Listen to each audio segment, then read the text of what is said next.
Saudari-saudaraku yang terkasih, bertemu kembali dengan saya Romo Agustinus Trianto di dalam catatan pesiara. Marilah kita siapkan hati kita untuk mendengarkan perenungan dari catatan pesiara dengan membuat tanda kemenangan Kristus. Dalam nama Bapa dan Putera dan Roh Kudus. Amin. Allah Bapa di surga, kami bersyukur atas penyertaan-Mu selama kami menjalani retret agung. Semoga di dalam perjalanan kami dalam menjalani retret agung semakin memperteguh iman kami dan menguatkan kami untuk memasuki pekan suci ini. Semoga di dalam pekan suci ini sungguh menjadi kesempatan bagi kami untuk memperbarui diri kami menjadi pribadi yang lebih bersih, menjadi pribadi yang lebih sehat, dan menjadi pribadi yang lebih berani untuk berbagi. Demi Kristus Tuhan dan pengantara kami. Amin.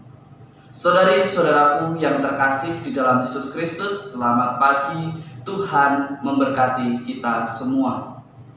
Pada permenungan pada hari raya Minggu Palma ini, kita diajak untuk merenungkan, merefleksikan bagaimana ada dua peristiwa penting di dalam perayaan Minggu Palma. Pada bagian yang pertama, Yesus disambut sebagai seorang raja, dielu-elukan. Bahkan banyak orang menyanyi, Hosana, Hosana, terpujilah Raja Daud. Saudari-saudaraku yang terkasih, pada momen ini Yesus menghadirkan Sang Raja, Sang Penyelamat, Sang Pembebas, bangsa terpilih sudah hadir dan nyata secara penuh dalam pribadi Kristus. Tetapi ketika dalam perarakan berikutnya suasana menjadi sedih, suasana berubah menjadi begitu hening, begitu mencekam.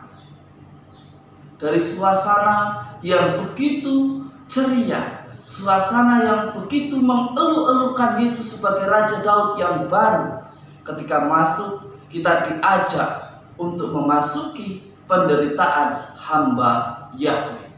Sebagaimana dikatakan di dalam kitab Yesaya, pada masa hamba Yahweh ini, di dalam kitab Nabi Yesaya ini, ketahanan seorang hamba Yahweh dipuji karena ia adalah hamba yang rajin dan taat.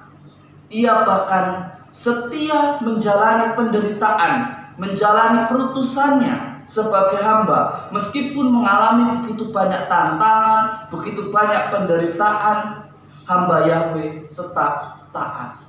Inilah saatnya bagi saya pribadi membanggakan para tim medis yang taat pada janjinya, menghayati semangat hamba Yahweh. Dia rela menderita, dia rela dikucilkan, diisolasi oleh keluarganya demi keselamatan orang banyak.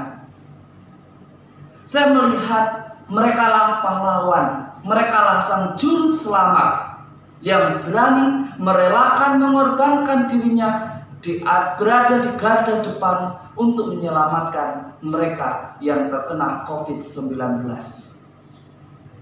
Kuncinya adalah ketaatan hamba Yahweh, adalah kesetiaan akan sumpah yang diucapkan oleh para dokter sampai saat ini menghadapi COVID-19. Dari situ saya belajar, kita semua diajak untuk belajar bahwa ketaatan hamba Yahweh mestinya taat mendengarkan firman Allah, taat mendengarkan apa yang menjadi suara Allah di dalam hati kita. Untuk saat ini kita taat tinggal di rumah, kita taat untuk menjaga hidup yang sehat, bersih, rajin mencuci tangan. Jika tidak ada sesuatu yang tidak perlu menciptakan kerumunan, itu yang kita lakukan, itu yang bisa kita lakukan dan yang menjadi bagian dari kita. Di dalam bacaan yang kedua, kita diajak untuk kembali melihat. Tentu di sini ada pertentangan, ada dinamika. Kita ingin taat untuk tinggal di rumah, tetapi kita juga ingin bekerja karena untuk atau tanggung jawab kita sebagai kepala keluarga, sebagai orang tua untuk menghidupi anak-anak, untuk memberi makan. Tetapi di dalam surat Rasul Paulus kepada jemaat di Filipi jelas dikatakan bahwa disinilah kita dituntut kebijaksanaan, di mana kehinaan dan kemuliaan dipertentangkan, perbudakan dan kemerdekaan dipertentangkan. Hari ini kita pun mendengarkan bagaimana Putra Allah menerima penghinaan di salib sebagai bentuk ketaatan Dia kepada rencana dan kehendak Allah. Tetapi pengangkatannya adalah jawaban dari Allah atas ketaatannya.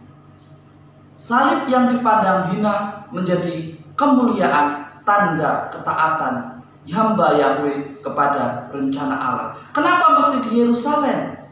Karena di Yerusalemlah Allah memenuhi janji kepada bangsa pilihan akan tanah terjanji. Dan pada kota Yerusalemlah Yesus memulai penyelamatan tidak hanya untuk para muridnya, tetapi untuk semua orang yang setia dan percaya pada rencana dan kehendak Allah di dalam hidupnya. Saudari-saudaraku yang terkasih di dalam Yesus Kristus, di dalam pertentangan kita mesti belajar untuk tidak buru-buru mengambil keputusan, untuk tidak gerusa-gerusu, tetapi bagaimana kita dengan bijaksana.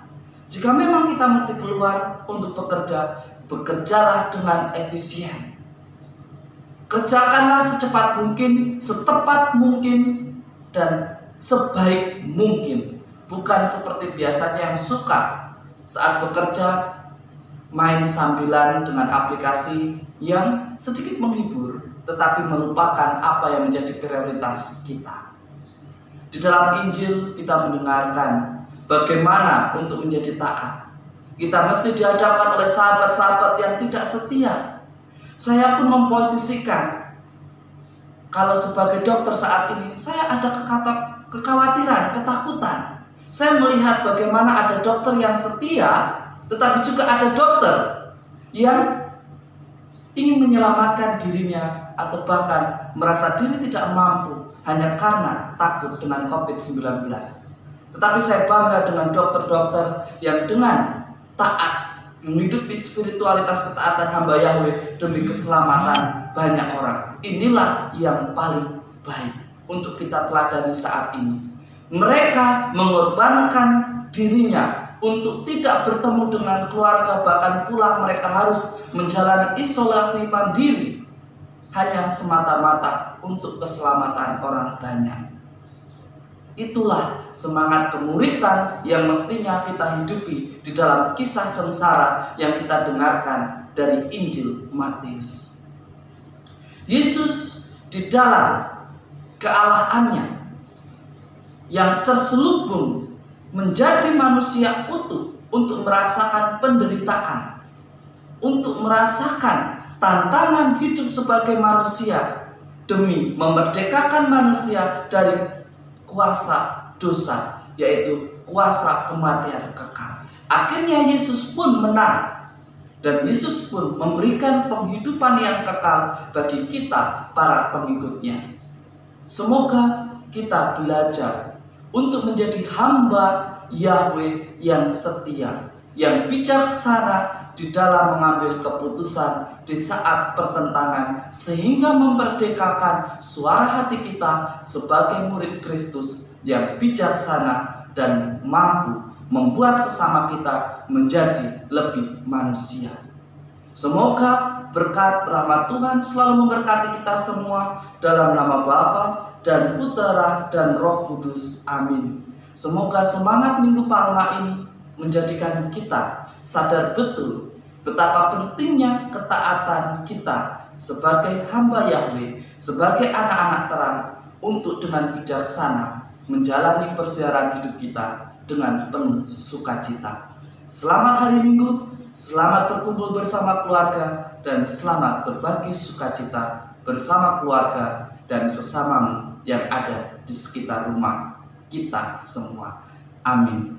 Selamat beraktivitas dan selamat pagi.